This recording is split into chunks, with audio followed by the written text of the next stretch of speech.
This video is about French knots. These are great used individually or together.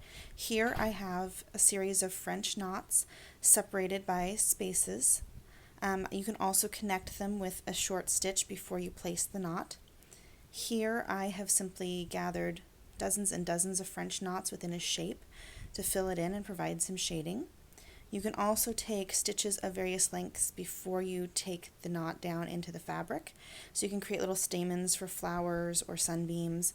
Lots of little ways that you can use these to accent your project.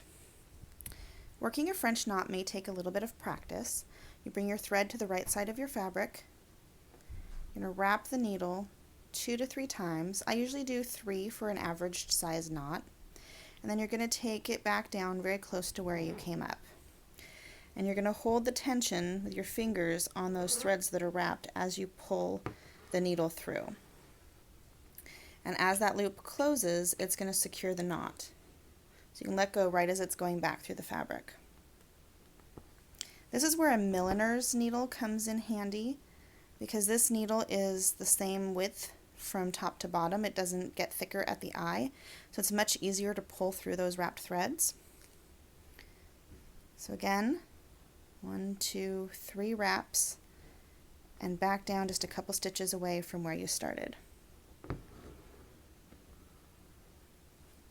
If you want to take a stitch first, you just do the same thing. Take your wraps, 1, 2, 3, and then go however long at whatever angle you want before you start to pull the stitches through, and you'll get a little knot on the end of a stitch. I used quite a few French knots in this circular sampler.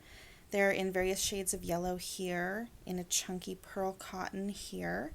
They're the centers of these flowers, they're the tops of this foxglove, and they're nested between the little leaves around this center.